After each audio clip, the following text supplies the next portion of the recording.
Good morning students, myself doctor Vishal Tiwari. और आज का जो हमारे वीडियो का टॉपिक है वह है चोल प्रशासन और चोल कला, धार्मिक जीवन और साहित्य। ठीक है, लास्ट वीडियो में हम लोगों ने चोल राजा राजेंद्र प्रथम और उसके बाद उसके उत्तराधिकारियों के बारे में जाना और किस तरह से एक शक्तिशाली चोल साम्राज्य धीरे धीरे विकटित हो गया, वो सब कुछ हम लोगों ने उस वीडियो में देखा था। ठीक है, चोल लोगों ने किस तरह से अपना प्रशासन चलाया और किस तरह से वो आगे अपनी, उसके अलावा प्रशासन में ही आगे थे या फिर उनकी कला में भी उन्होंने कुछ महत्वपूर्ण योगदान दिया है। उनका धार्मिक जीवन किस तरह से था, उनका समय में साहित्य किस तरीके से हुआ करता था और उनके ऊपर जो जानने के साहित्य हैं वो किस तरीके से रहे, वो सारा कुछ हम लोग इस वीडियो के अंदर देखेंगे। चलिए स्टार्ट करते हैं। चोल प्रशासन।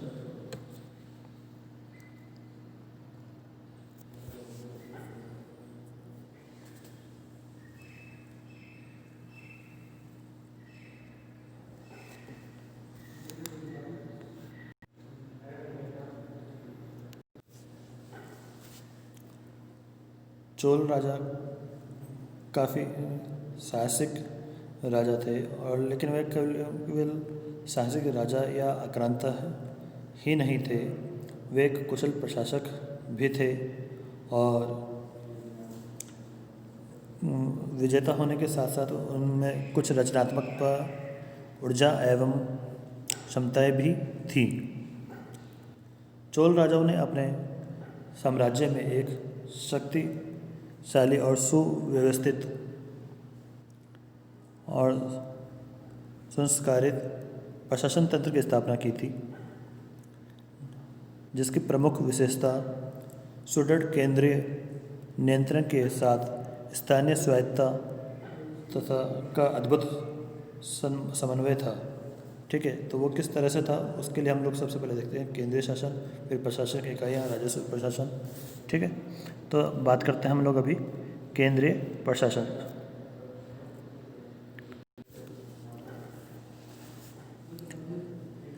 केंद्रीय शासन की अगर हम बात करते हैं तो इसमें साम्राज्य के संपूर्ण सत्ता का स्रोत राजा था। सामान्यतः उसका पद पैतृक था, किंतु कदाचित राजा योग्यता के आधार पर छोटे पुत्रों को भी युवराज घोषित कर देता था। यद्यपि चोल अभिलेखों में किसी मंत्रिमंडल का उल्लेख नहीं है, तथापि चोल शासन प्रबंधन में उदनकुट्टम का उल्लेख है। यह पदाधिकारियों की कार्यकारिणी प्रतीत होती है। ये राजा के बहुत निकट थे तथा राजा प्रत्येक कार्य इनकी सहमति से करता था। पदाधिकारियों में भी दो श्रेणियाँ थीं। वरिष्ठ अधिकारियों को पेरुंदरम का पद दिया जाता था तथा छोटे अधिकारियों को सिरुतरम का पद दिया जाता था। राजा स्वयं दूरस्थ प्रदेशों तक प्रशासन पर दृष्टि रखता था। समय समय पर वह साम्राज्य का दौरा किया करता था। परम शक्तिमान होते हुए भी चोल नरेश निरंकुश शासक नहीं था। साम्राज्य के उच्च पदाधिकारियों, स्थानीय शासन की परंपराओं तथा विधि निषेधों की मर्यादा का उसे पूर्ण रूपेण ध्यान था। उच्च निर्णय वह पदाधिकारियों की सहमति से ही लेता था। फिर है प्रशासनिक इकाइयाँ। संपूर्ण चोल साम्राज्य को अनेक मंडलों या प्रांतों में बांट दिया गया था। प्रत्येक मंडल को विशाल प्रांतीय उप विभागों में या कोट्टम में विभाजित किया गया था। प्रत्येक कोट्टम को जनपद जैसे नाडुओं को कुरम या ग्राम समूह में विभक्त किया जाता था। इस प्रकार ऊपर से नीचे के क्रम में चोल साम्राज्य की प्रशासनिक इकाइयाँ थी: राजा, मंडल कोट्टम, नाडु एवं कुरम। राजराज प्रथम के शासनकाल में तत्कालीन मंडलों की संख्या 8 या 9 थी। प्रशासन चलाने के लिए न केवल राज्य के पदाधिकारी ही होते थे, अपितु जनता की सभाएं भी होती थी। नाडु की सभा को नाटर कहा जाता था। नगर और ग्राम में क्रमशः नगस्तार और उर नामक सभाएं थीं। ब्राह्मणों को दान में दिए गए ग्राम को चतुर्वेदी मंगलम कहा जाता था और इसकी व्यवस्था ब्राह्मणों की सभा करती थी। फिर है राजस्व प्रशासन। अन्य राज्यों की भांति चोल राज्य की आय का प्रमुख साधन भूमिकर था। राजराज प्रथम और कुलोत्तुंग प्रथम के उदाहरणों से प्रकट होता है कि भूमि कर निर्धारित करने से पूर्व चोल नरेश भूमि का सर्वेक्षण कराते थे और भूमि के वर्गीकरण के आधार पर भूमि कर निश्चित करते थे। भूमि का सर्वेक्षण और वर्गीकरण समय समय पर होता रहता था, अतः एक ही ग्राम में भूमि कर के परिमाण में अंतर होता रहता था। सामान्यतः भूमि कर उपज का 1/3 भाग होता था। भूमि कर संग्रह करने का कार्य ग्राम सभाओं का था। भू राजस्व का निर्धारण सामान्यतः खेत की उर्वरता, सिंचाई की सुविधा एवं वार्षिक फसल चक्र को ध्यान में रखकर किया जाता था। चोल अभिलेखों में उपज के आधार पर खेतों को 12 श्रेणियों में विभाजित किया गया है। राज्य की आय के अन्य साधन वन संपदा, खाने, आयात और निर्यात कर तथा स्थानीय शुल्क आदि थे। संभवतः चोल राज्य के अंतर्गत करों की संख्या और मात्रा अधिक थी, इसलिए कुलोत्तम प्रथम ने अपने करों को समाप्त कर शुंगंदी वर्त यानी करों को हटाने वाला की उपाधि धारण की। कर न देने वालों की भूमि को राज्य बेच भी सकता था। सार्वजनिक कार्यों के लिए राज्य लोगों से बेगार भी ले सकता था। प्रारंभिक चोल नरेशों के शासनकाल में यह कर वसूली कुछ मानवीय थी, परंतु परवर्ती चोल शासकों के शासनकाल में सामंतवाद के बढ़ते हुए प्रभाव के फलस्वरूप शारीरिक उत्पीड़न का भी उपयोग किया जाने लगा। यह उत्पीड़नात्मक कर व्यवस्था चोल साम्राज्य के पतन का एक मुख्य कारण बनी। संग्रहित राजस्व का उपयोग साम्राज्य के सैन्य संगठन, अंतःपुर एवं राजमहलों की शान शौकत, केंद्रीय कर्मचारियों के वेतन, नगर विन्यास, दुर्ग निर्माण, प्रसाद निर्माण, राजमार्ग निर्माण तथा सिंचाई आदि व्यवस्थाओं पर किया जाता था। चोल नरेश केंद्रीय राजस्व का उपयोग प्राय विशाल मंदिरों के निर्माण, बंदरगाहों तथा समुद्री जहाजों बेड़ों के विकास पर अधिक किया करते थे। इसके अतिरिक्त राजस्व का बहुत बड़ा हिस्सा राजकीय दानों, यज्ञों तथा विभिन्न महोत्सवों पर भी खर्च होता था। चोल काल में अकाल के प्रकोपों का भी हमें उल्लेख प्राप्त होता है। यह काल कभी कभी तो स्थानीय होते थे और कभी कभी संपूर्ण साम्राज्य भी इनकी चपेट में आ जाता था। ऐसी स्थिति में राज्य अकाल सहायता भी प्रदान किया करता था। अब चोल प्रशासन में है न्याय व्यवस्था। राज्य का सर्वोच्च न्यायाधीश राजा होता था। कतिपय चोल अभिलेखों में धर्मासन अर्थात अंतिम न्याय प्राप्ति हेतु राज दरबार का उल्लेख मिलता है। धर्मासन का निर्णय धर्मासन भट्ट की सहायता से ही लिया जाता था। धर्मासन भट्ट जो होते हैं वो स्मृति शास्त्र के ब्राह्मण विद्वान होते थे। मुकदमों पर प्रारंभिक निर्णय देने का अधिकार ग्राम पंचायतों को प्राप्त था। छोटे छोटे मुकदमों का निर्णय स्थानीय निगमों द्वारा ले लिया जाता था। चोलों की दंड व्यवस्था उदार थी।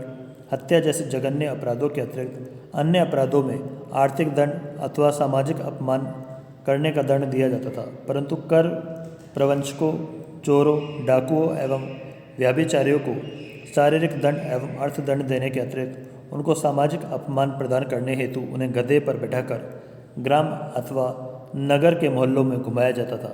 जानबूझकर निर्मम हत्या करने के अभियोग में अभियुक्त को अंगच्छेद, मृत्युदंड अथवा आजन्म कारावास की सजा भोगनी पड़ती थी। मृत्युदंड प्राय हाथी के पैरों के नीचे कुचलवाकर प्रदान किया जाता था। सैनिक, अब देखते हैं हम लोग इसमें सैनिक संगठन। चोल राजाओं ने अपने साम्राज्यवादी महत्वाकांक्षाओं की पूर्ति हेतु विशाल सेना का संगठन किया। चोल सेना मुनरुकई महासेनाई कहलाती थी। इसका आशय यह है कि इसके 3 अंग थे: पदाती, अश्वारोही और गजारोही। संपूर्ण सेना में लगभग 1.5 लाख सैनिक थे। इनमें केवल गजारोहियों की संख्या ही 60,000 थी। सेना के लिए चोल नरेश बहुत बड़ी संख्या में घोड़े अरब देशों से मंगाते थे। पदाती सैन्य दल में केकोलस यानी अति शक्तिशाली बाहुबली तथा शगुंदर यानी भाला चलाने में निपुण सैनिक प्रमुख थे। राजा के अंगरक्षक विशेष विश्वसनीय व्यक्ति होते थे जिन्हें वेलेक्कार कहा जाता था। अंगरक्षक स्थायी सैनिक होते थे। सेना की विभिन्न टुकड़ियां अलग अलग गुल्मों और छावनियों में रहती थी।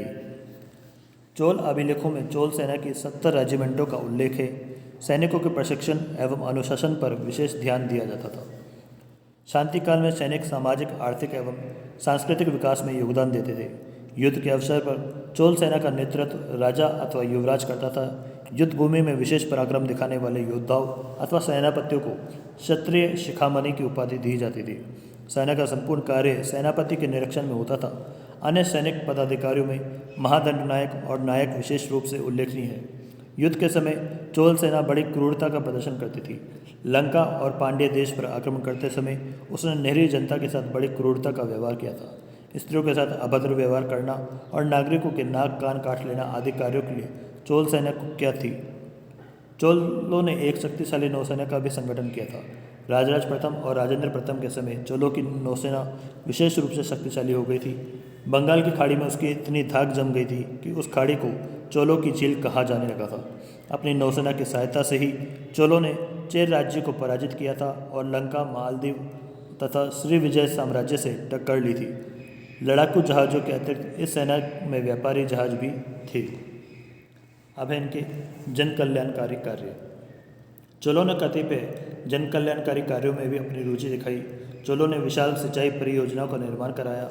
उन्होंने कुछ विशाल तालाबों का निर्माण कराने के साथ साथ कावेरी तथा अन्य नदियों पर प्रस्तरों के द्वारा विशाल बांध निर्मित करवाए तथा विस्तृत भू क्षेत्र को सिंचाई की सुविधा प्रदान करने के लिए नहरों का निर्माण करवाया। राजेंद्र चोल ने अपनी नवीन राजधानी गंगैकोंडचोलपुरम में एक विशाल तड़ाग खुदवाया जिसे कोलेरुन तथा वेलार नदियों के जल से आपूरित किया गया। इस विशाल तालाब के तटबंध 16 मील तक फैले हुए थे और इसमें प्रस्तर की नालियों एवं नहरों की व्यवस्था की गई थी। चोलों ने वाणिज्य एवं संचार के साधनों का विकास करने के लिए विशाल राजमार्गों का निर्माण करवाया। राजमार्गों पर निश्चित दूरी पर सुरक्षा की दृष्टि से सैनिक टुकड़ियों को नियुक्त किया गया और नदी जलमार्गों पर सार्वजनिक नौकाओं की व्यवस्थाएं की गई। अब है चोल ग्राम प्रशासन। चोल शासन की सर्वोपरि विशेषता एक प्रभावशाली एवं विकसित स्व शासन प्रणाली थी। इसके अंतर्गत ग्राम प्रशासन को लोकप्रिय आधार पर सुसंगठित किया गया। चोल काल की ग्राम सभाएं केंद्रीय शासन के हस्तक्षेप से मुक्त एवं पूर्णतः स्वायत्त थी। विद्वानों ने लघु गणराज्यों के रूप में इनकी प्रशंसा की है। नीलकंठ शास्त्री के अनुसार चोल युग की सबसे मुख्य बात थी स्वशासी ग्रामीण संस्थाओं के कार्य संचालन में पाई जाने वाली असाधारण दक्षता तथा ओज। यद्यपि नाडुओं और शहरों में भी सभाएं थीं, तथापि स्वायत्त शासन यदि कहीं पूर्ण रूपेण लागू था तो वह ग्रामों में था। नाटर और नगस्तार सभाएं पूर्ण रूपेण जनतंत्रात्मक न थी, किंतु ग्रामों के सभाओं में चुनाव होते थे। ग्रामों में दो प्रकार की संस्थाएं थीं। पहली उर, यह जन साधारण की सभा थी। दूसरी सभा अथवा महासभा, इसे पेरुमगुड़ी भी कहा जाता था। यह अग्रहार यानी ब्राह्मण वर्ग की सभा थी। ये संस्थाएं शासन चलाने के लिए अनेक समितियों में विभक्त थी। इन समितियों को वार्यम कहा जाता था। इन समितियों में संवत्सर वार्यम यानी वार्षिक समिति, टोटर वार्यम यानी उपवन समिति, एरी वार्यम यानी तड़ाक समिति, पोन वार्यम यानी स्वर्ण समिति का उल्लेख परांतक प्रथम के उत्तर मेरूर अभिलेख करते हैं। अन्य अभिलेखों में उदासीन वार्यम का भी उल्लेख आता है। संभवतः यह प्रदेशों के लिए गठित समिति थी। कुछ अन्य समितियों के उल्लेख भी यदा कदा मिलते हैं। प्रत्येक ग्राम में समितियों की संख्या आवश्यकता अनुसार होती थी। प्रत्येक समिति के सदस्यों की संख्या को भी निश्चित नहीं थी। प्रत्येक वार्यम के सदस्यों को वार्य पेरुकलम कहा जाता था। ये भी अवैतनिक थी। परांतक प्रथम के उत्तर मेरूर के दो अभिलेखों में वार्यम के सदस्यों के निर्वाचन का ढंग मिलता है। निर्वाचन के लिए ग्राम को 30 कुटुंब में बांटा जाता था। निर्वाचन कुडवोलाई यानी मतपत्रों के आधार पर होता था। सभी चुनने योग्य उम्मीदवारों के नाम अलग अलग ताड़पत्रों पर लिख दिए जाते थे। उन्हें एक बर्तन में डालकर अच्छी प्रकार से हिलाया जाता था। एक छोटा बालक उन पत्तियों को निकालता था। जिन उम्मीदवारों के नाम की पत्ती निकल आती थी वे निर्वाचित घोषित किए जाते थे। निर्वाचन 1 वर्ष के लिए होता था। निर्वाचन के लिए प्रत्येक उम्मीदवार में निम्नलिखित योग्यताएं होनी आवश्यक थी। जैसे पहले आयु 35 से 70 वर्ष के बीच में होनी चाहिए थी। दूसरी, वेद और ब्राह्मण ग्रंथों का ज्ञान अथवा 1/8 वेली यानी 3/4 एकड़ भूमि पर अधिकार तथा एक वेद और एक भाष्य का ज्ञान। तीसरी, 1/4 वेली या 1.5 एकड़ भूमि का स्वामित्व और चौथी निजी घर में निवास। निम्नलिखित आधारों पर कोई भी व्यक्ति निर्वाचन के लिए अयोग्य घोषित किया जा सकता था, जैसे में यदि वह पिछले 3 वर्षों से किसी समिति का लगातार सदस्य रहा हो, यदि वह समिति की आय व्यय का हिसाब न दे सका हो, यदि वह व्यभिचारी अथवा अपराधी हो, यदि वह चोरी के अपराध में दंडित किया गया हो और यदि वह शूद्रों के संपर्क से अपवित्र हो गया हो। समितियों की बैठक अधिकांशतः मंदिर में होती थी। ऐसा प्रतीत होता है कि विचारणीय विषयों पर बहस कर सर्वोत्तम व्यवस्था यानी प्रस्ताव पारित कर दिया जाता था। ग्राम सभा का क्षेत्राधिकार बहुत व्यापक था। इसका प्रमुख कार्य भूमि का संग्रह करना होता था। यह प्रत्येक ग्राम की उर्वर और बंजर भूमि तथा वनों का लेखा जोखा रखती थी। भूमि की उपज के आधार पर यह भूमि कर निश्चित करती थी। भूमि कर न देने वाले व्यक्ति की भूमि को सभा बेच भी सकती थी। भूमि संबंधी झगड़ों का निपटारा करना भी इनका काम था। किसानों को संकट के समय सभा उनकी भूमि कर में छूट दे भी सकती थी। भूमि के वर्गीकरण का अधिकार एकमात्र सभा को ही था। समय समय पर चोल नरेश साम्राज्य की भूमि का सर्वेक्षण कराते थे, परंतु भूमि के वर्गीकरण में परिवर्तन करने के पूर्व उन्हें सभा से अनुमति लेनी पड़ती थी। ग्राम की सार्वजनिक भूमि पर भी सभा का अधिकार था। ग्राम की पुरानी सड़कों की मरम्मत कराना एवं नई सड़कों का निर्माण कराना भी सभा का कार्य था। खेतों की सिंचाई के लिए तालाबों और नहरों का निर्माण कराना भी सभा का उत्तरदायित्व था। सभा की एक विशेष समिति होती थी जिसे धर्मवार्यम कहते थे। यह पाठशालाओं, औषधालयों, मंदिरों इत्यादियों का निर्माण एवं देखरेख करती थी। सभा की एक अन्य समिति न्यायिक कार्य करती थी। अपराधी का पता लगाना, उसके ऊपर मुकदमा चलाना तथा दोषी होने पर उसे दंड देना इस न्याय समिति का कार्य था। संभवतः इस समिति में न्यायाधीश के साथ साथ ग्राम के शिक्षित और सम्मानित व्यक्ति भी सदस्य हुआ करते थे। इस प्रकार चोल काल की ग्राम सभाएं अपने सभी आंतरिक विषयों में पूर्ण स्वतंत्र थी। राज्य उनके कार्यों में तभी हस्तक्षेप करता था जब उनमें कोई भारी अनियमितता आ जाती थी अथवा उनमें आपसी झगड़ा फसाद हो जाता था। सामान्यतः चोल साम्राज्य के अंतर्गत केंद्र केवल साम्राज्य की सुरक्षा, विदेश नीति, आंतरिक शांति और लोक कल्याण के कार्यों को ही करता था। शेष कार्य नगरों और प्रांतों के स्थानीय सभाएं ही करती थी। अब है नगर स्वशासन। चोल अभिलेखों में नगरम यानी नगर सभा का उल्लेख प्राय व्यापारिक केंद्रों के प्रबंध कार्य हेतु किया गया है। नगरम की प्रशासन व्यवस्था में मुख्य रूप से व्यापारियों को ही सम्मिलित किया जाता था। विभिन्न व्यापारिक वर्गों, प्रतिष्ठानों तथा उद्योगों पर कर की दरों का निर्धारण तथा वसूली का दायित्व नगरम का ही होता था। नगरों में लाई जाने वाली वस्तुओं पर कर निर्धारण एवं कर वसूली का कार्य भी नगरम ही करती थी। नगरम की प्रबंध समिति करों के द्वारा संग्रहित धन का उपयोग नगर विकास, यातायात, हाट बाजार की व्यवस्था तथा नगर के औद्योगिक एवं व्यापारिक विकास के लिए करती थी। अब है चोल कला। चोल वंश के राजाओं ने अपने पूर्ववर्ती पल्लव राजाओं की कलात्मक समृद्धि एवं बारीकियों को समझा एवं उन्हें इस प्रकार विकसित किया कि उनके काल में द्रविड़ स्थापत्य एवं शिल्पकला अपने चरमोत्कर्ष पर पहुंच गई। चोल काल में मंदिर निर्माण कला का बड़ा विकास हुआ। कहा जाता है कि चोल कलाकारों के इन मंदिरों के निर्माण में दानवों की शक्ति और जौहरियों की कला का प्रदर्शन किया है। इसका ज्वलंत उदाहरण तंजौर का बृहदीश्वर या राजराजेश्वर मंदिर है। चोलकालीन मंदिर स्थापत्य कला को 2 वर्गों में विभाजित किया जा सकता है। प्रथम वर्ग में 10वीं शताब्दी तक निर्मित प्रारंभिक चोल मंदिर है, जिनमें तिरुकट्टलाई का सुंदरेश्वर मंदिर, नरथमाले का विजयालय मंदिर एवं कदम्बरल मलाई का मंदिर विशेष रूप से उल्लेखनीय है। दूसरे वर्ग के चोल कालीन मंदिर स्थापत्य कला का युग तंजौर के बृहदीश्वर मंदिर के साथ प्रारंभ होता है। यह मंदिर द्रविड़ मंदिर स्थापत्य कला शैली का पूर्ण विकासमान रूप है और इसके निर्माण के 2 शताब्दियों बाद तक चोलों ने संपूर्ण सुदूर दक्षिण एवं श्रीलंका में श्रृंखलाबद्ध रूप से अनेक मंदिरों का निर्माण कराया। चोलों ने मंदिरों के निर्माण के लिए प्रस्तर खंडों एवं शिलाओं का प्रयोग किया। इस काल के मंदिरों का आकार बहुत विशाल है और इनको धार्मिक कार्यों के अतिरिक्त सामाजिक, सांस्कृतिक एवं शैक्षिक प्रयोजनों के लिए भी उपयोग किया जाता था। इतने विशाल मंदिरों की व्यवस्था के लिए मंदिरों को प्रबद्ध भूमि अनुदान प्रदान किए गए और सैकड़ों सेवकों को नियुक्त किया गया। तंजौर का बृहदीश्वर या राजराजेश्वर मंदिर द्रविड़ चोल स्थापत्य कला शैली का सर्वोत्कृष्ट उदाहरण है। इस मंदिर का निर्माण कार्य 1003 ईस्वी में प्रारंभ हुआ और 1010 ईस्वी में समाप्त हुआ।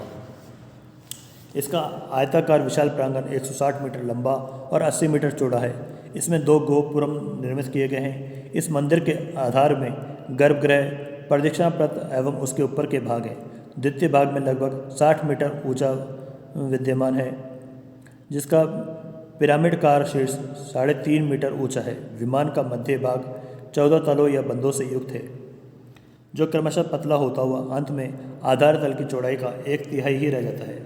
शिखर के शीर्ष पर 7.5 मीटर ऊंचा तथा लगभग 80 टन भार का ग्रेनाइट के एक ही प्रस्तर खंड से शिल्पित शीर्ष विमान अवस्थित है। परसी ब्राउन का कथन है कि बृहदीश्वर मंदिर का विमान भारतीय स्थापत्य कला का निचोड़ है। मंदिर के गर्भगृह में विशाल शिवलिंगम है, जिसे बृहदीश्वर कहा जाता है। संपूर्ण मंदिर को अंदर एवं बाहर दोनों ओर से मूर्तियों एवं शिल्प अलंकारों से अलंकृत किया गया है। इसी मंदिर की अनुकृति पर राजेंद्र चोल प्रथम ने गंगैकोंड चोलपुरम में एक शिव मंदिर का निर्माण करवाया। इसका निर्माण लगभग 1030 ईस्वी में हुआ था। यह मंदिर भी चोल कला का एक उत्कृष्ट प्रतीक है। इस काल में प्रस्तर एवं धातु दोनों की अत्यंत सुंदर मूर्तियों की भी रचना की गई। इस काल में विभिन्न देवी देवताओं की अत्यंत आकर्षक मूर्तियों को शिल्पित किया गया, परंतु प्रस्तर मूर्तियों की तुलना में धातु या कांस्य की प्रतिमाएं कहीं अधिक सुंदर है। चोल युगीन मूर्तियों में नटराज या नृत्य करते हुए शिव की कांस्य प्रतिमा अन्य प्रतिमाओं में सर्वोत्कृष्ट है। नटराज एवं अन्य शिव मूर्तियों के साथ साथ पार्वती, स्कंद कार्तिकेय, गणेश आदि की असंख्य प्रतिमाएं भी निर्मित की गई, पर चोल युगीन नटराज प्रतिमा को चोल कला का सांस्कृतिक निचोड़ या सार कहा जाता है। चोलों ने 4 शताब्दियों तक अपने लंबे शासनकाल में दक्षिण भारत में कला को अपरिमित रूप से समृद्ध किया। किसी भी शासक राजवंश ने इतने भव्य और विशाल स्मारकों का निर्माण नहीं कराया जितना कि चोलों ने किया। अब हम बात करते हैं चोलों की धार्मिक जीवन और साहित्य के ऊपर। चोल युग तमिल क्षेत्र में पौराणिक शैव एवं वैष्णव धर्मों के उत्कर्ष एवं प्रचार प्रसार का काल था। तमिल क्षेत्र शैव नायनारों तथा वैष्णव अलवारों के भक्ति गीतों से गुंजायमान हो गया। चोल काल में वैष्णव धर्म की तुलना में शैव धर्म को अधिक लोकप्रियता मिली है। अधिकांश चोल शासक कट्टर शैव अनुयायी थे। उन्होंने अनेक शैव मंदिरों का निर्माण करवाया तथा शैव संतों का उदार संरक्षण प्रदान किया। इस समय उत्तर तथा दक्षिण के शैव सिद्धांतों में समन्वय स्थापित किया गया। चोल राजा अन्य धर्मों के प्रति असहिष्णु नहीं थे। उनके काल में वैष्णव धर्म का भी खूब प्रचार हुआ। इस काल में वैष्णव धर्म के अनेक आचार्य हुए, जिन्होंने भक्ति को दार्शनिक आधार प्रदान किया। ऐसे आचार्यों में सर्वाधिक लोकप्रिय थे रामानुज। रामानुज का जन्म 1016 ईस्वी में श्री पेरुम्बंदर में हुआ था, यानी काशी के निकट हुआ था। रामानुज ने ब्रह्मसूत्र पर भाष्य लिखा है, जो श्री भाष्य के नाम से जाना जाता है। रामानुज के दार्शनिक मत को विशिष्टाद्वैत की संज्ञा दी जाती है। यद्यपि चोल काल में दक्षिण में बौद्ध एवं जैन धर्मों का प्रभाव में कमी आई, लेकिन चोल राजाओं ने बौद्ध विहारों एवं जैन मंदिरों को भी अनुदान दिए। चोल काल में तमिल भाषा एवं साहित्य का विकास हुआ। इस काल का प्रसिद्ध तमिल लेखक जय गोंदार था, जिसने कलिंगोत्तुपरणी की रचना की। जय गोंदार कुलोत्तुंग प्रथम के दरबार में था। कुलोत्तुंग तृतीय के काल में कंबन नामक प्रसिद्ध कवि हुआ, जिसने तमिल रामायण या रामावतार की रचना की, जो तमिल साहित्य का महाकाव्य माना जाता है। चोल काल में लिखे गए अन्य उल्लेखनीय ग्रंथ हैं शेकिकालार द्वारा रचित पेरिये पुराणम या तिरुतोंडा पुराणम, जैन कवि तिरुतइक्वेद्वरकृत जीवक चिंतामणि, अमित सागर द्वारा लिखित यापरुगलम एवं यापरगलक्काई तमिल व्याकरण एवं छंद शास्त्र आदि है। चोल काल के संस्कृत लेखकों में वैष्णव आचार्यों के नाम प्रमुख हैं, नाथमुनि, यमुनाचार्य तथा रामानुज। रामानुज के 2 प्रसिद्ध ग्रंथ हैं, श्री भाष्य, वेदार्थ संग्रह, वेदांत सार तथा वेदांत द्वीप।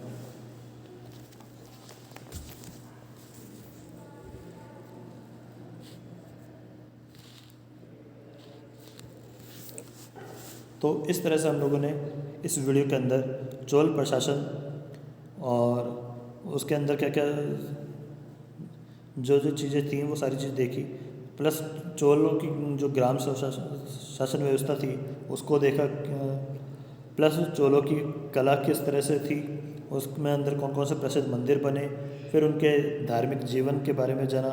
अधिकतर चोल राजा शैव अनुयायी थे ये जाना, पर लेकिन वह किसी अन्य धर्म के प्रति असहिष्णु नहीं थे, ये भी हम लोगों ने इस वीडियो में देखा है। ठीक है, तो उसके अलावा उन्होंने के समय में जो साहित्य का की जो प्रगति हुई वो भी हम लोगों ने इस वीडियो में आपको बताया है। तो इस वीडियो को अब हम लोग यहीं पे कंप्लीट करते हैं।